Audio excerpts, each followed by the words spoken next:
Do you still check your investments every morning? I did, for years. Every single morning before coffee, I'd check the numbers. Market up, I felt better. Market down, the day started with a cloud over it. I want to tell you when I stopped doing that, and why. My name is Bob Hayes, 82 years old. Small business owner out of Cleveland, Ohio for 42 years. Margaret was my wife, 51 years. She passed 3 years ago now. And today I want to have an honest conversation about what money actually looks like at this stage of life. Not what the financial industry tells you it looks like, what it actually is. Because nobody tells you this. Or if they do, they say it at the wrong time, at 30, at 40, when it sounds like a bumper sticker and slides right off. You have to live a certain number of years for this to land the way it needs to land. And I think if you're watching this, you might be ready to hear it. Let me tell you about the morning I stopped checking. It was about 6 months after Margaret passed. Early spring. I came downstairs the way I always did, made coffee, opened the laptop, and I looked at the numbers. The market had gone up. I was technically richer than I had been the day before, and I felt nothing. I sat there for a moment and I thought, she's not here. The number went up and she's still not here. And this number I had checked obsessively for 30 years, it had nothing to do with what I was actually sitting in. I closed the laptop and I made a decision. Not dramatically. I didn't throw the computer out the window. I just decided that the daily check was done, that I'd look quarterly from now on when there was actually a decision to make. And that every morning I got back, I was going to use it for something worth using it for. I'm going to start with the thing I had to unlearn. For most of my adult life, I believed that more was safer. More money in the account, more cushion. More cushion, less fear. Less fear, more comfort. That's the equation I ran on. And it's not wrong, for a while. For most of your working years, building that cushion is exactly the right thing to do. But here's where it goes sideways. The habit of accumulating doesn't automatically turn off when you don't need to accumulate anymore. You spend 40 years building the machine, and then it keeps running even when the job is done.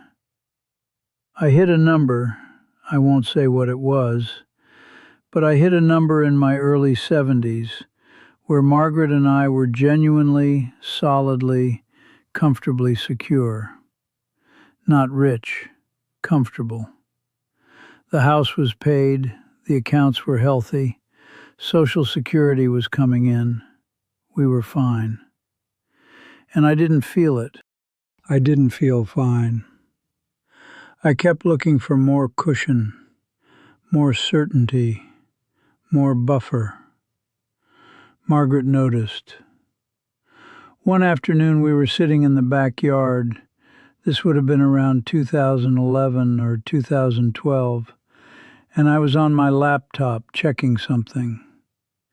She looked at me and said, "Bob, what are we saving for?" I looked up. I said, "What?" She said, "We're past 70. The kids are fine. The house is paid for. What are we actually saving for at this point?" I didn't have a good answer. I said something about uncertainty, about keeping options open, about what if something happens. She nodded and said, "And what if something doesn't happen?" That question stayed with me. What if something doesn't happen? What are you actually doing with the years in front of you if you spend them preparing for worse cases that might never come? I didn't have an answer for her then.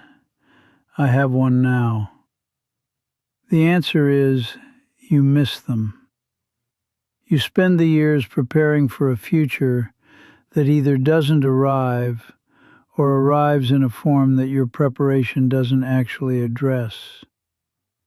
And the present, the actual present, the day in front of you, passes while you're managing for a hypothetical. Let me tell you what I've noticed, not from a financial book, but from watching real people make it to their 80s. The people who are genuinely at peace at this age, not smug about it, not performing contentment. The people who actually seem okay. They are not the ones with the most money. Some of them have substantial savings. Some of them have very little. What they have in common is not financial, or not only financial. What they have is this. They made a decision at some point to stop treating money as the primary measure of security. They found other things to feel secure in. Now, before I go further, I'm not going to sit here and tell you money doesn't matter. It does. Healthcare costs matter. Having a financial cushion matters. Not being dependent on family matters.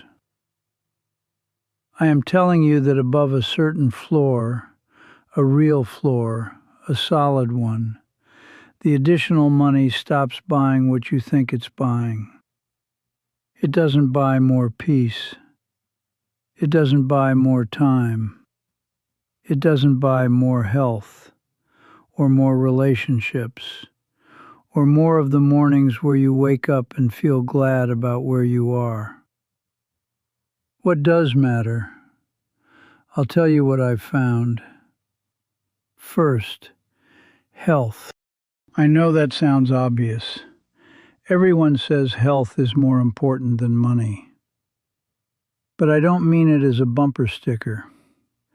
I mean that the decisions you're making right now, what you eat, how much you move, whether you sleep, whether you manage your stress, those decisions are determining the quality of every year you've got left. No amount of money replaces that. I have friends who are wealthy and in poor health. I have a neighbor who lives on Social Security alone and walks 4 miles every morning and looks 10 years younger than he is. The neighbor has more of whatever actually matters. More functional mornings, more energy, more physical freedom. No investment account produces those things. 2 years ago, I had a cardiac event that put me in the hospital for 8 days. I came out of it well, but it clarified something. The body has a ledger too, and you can't transfer money into it. Whatever you've been putting off in terms of your physical health, walk, eat, sleep, see the doctors you've been avoiding, do it now. That's the most important investment decision you can make at this age. Second, relationships that are actually working. Here's the hard truth about this one.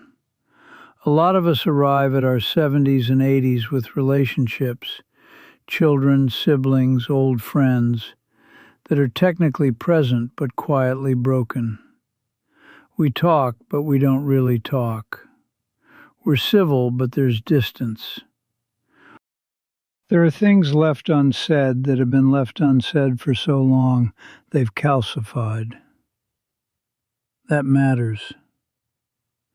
Money cannot fix a relationship with a son you've never learned to talk to. Money cannot replace a friendship you let drift because you were always too busy. The relationships, the ones that are actually alive, where you can say what you mean and they can say the same, those are worth more at this age than anything in an investment account.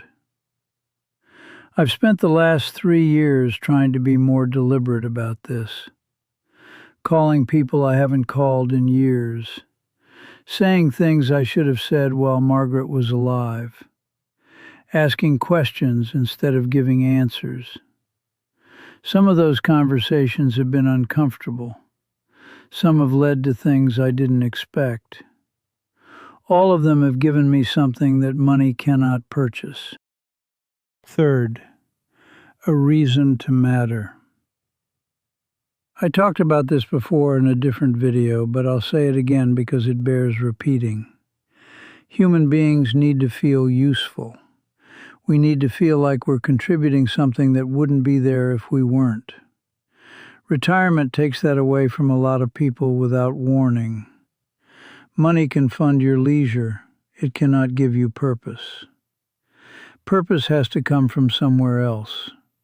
Find it, however you find it. Mentoring, community, family, faith, creative work. I don't care what it is.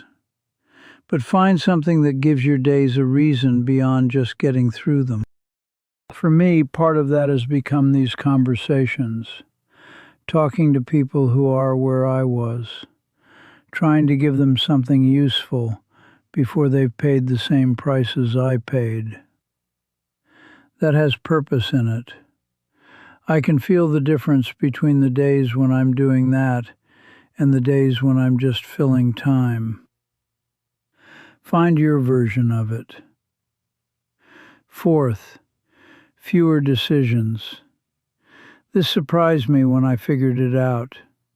Some of the most contented people I know at my age have simplified radically. Smaller house, fewer possessions, less to maintain, fewer things to worry about, fewer choices to make. The wealthiest people I know often have the most to manage: properties, accounts, portfolios, advisors. Complexity doesn't feel like comfort when you're older. It feels like weight. Simplicity, the right kind of simplicity, can buy you something that money itself cannot. It buys you mental peace. I consolidated accounts after my cardiac event.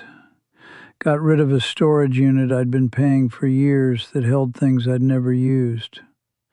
Had the conversation about the cabin on Lake Erie. Every simplification lifted something I hadn't fully realized I was carrying. Look for the weight. You'll know it when you stop carrying it. Fifth, the ability to say what you actually mean. This sounds strange as a money lesson. Stay with me.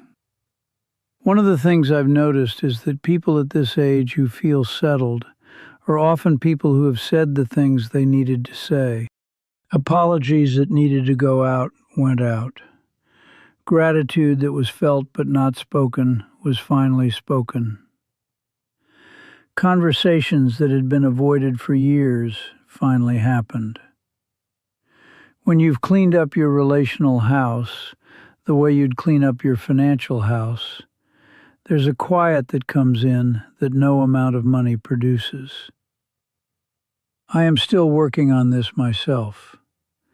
There are things I should have said to Margaret that I never said while I had the chance. I know that now. But the conversations I have had with Daniel, with Susan, with people who mattered to me, those have given me more peace than any financial milestone ever did. Sixth, time spent well. This one sounds obvious, and it isn't. Most of us have a vague idea of how we'd like to spend our time. Travel, grandchildren, hobbies, rest. What fewer of us do is actually decide. Not plan obsessively, not schedule every hour. Just decide, deliberately, what matters enough to give your days to. Because time at this age has a quality to it that it didn't have before. When you're 40 and you waste a week, you have hundreds of weeks in front of you. The loss is real, but it's survivable. When you're 75 and you let a month pass in a fog of low-grade distraction, checking things that don't matter, managing things that don't need you, worrying about things that won't come to pass, the cost is different. You feel it differently. I have a neighbor, a woman named Ruth, 83 years old, sharp as anyone I know, who told me something last summer. She said, "Bob, I used to feel like time was something I had. Now I feel like it's something that's happening to me." I knew exactly what she meant. Not in a dark way, just in a factual way. Time at this stage is not a resource you manage. It's the medium you're moving through. And how you move through it, what you choose to do and who you choose to be with, and what you decide is worth your attention. That's the whole thing now. Not the number in the account. How you move through today. Here's the big thing. At 82 years old, sitting in this house that Margaret and I bought in 1971, with the original hardware store sign still in the garage, here's what I know about money. Money mattered most when I had the least of it. When I was young and the margins were thin and making payroll was a real concern, money was the most urgent thing in my life. And it should have been. That was the right priority for that time. But that urgency, that relationship with money, that's supposed to evolve. It's supposed to become less central as you build the foundation and move forward. For a lot of us, it doesn't evolve. We carry the scarcity mindset of our 30s into our 70s.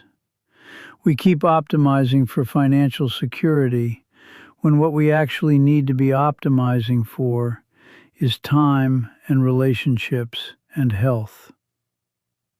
Margaret used to say, "Bob, the store will always need something. Don't let that be the reason you missed everything else." She was right. She usually was. If you are at this age and you are financially stable, not wealthy, just stable, I want to give you permission to stop running the old program. You don't need to accumulate more. You have enough.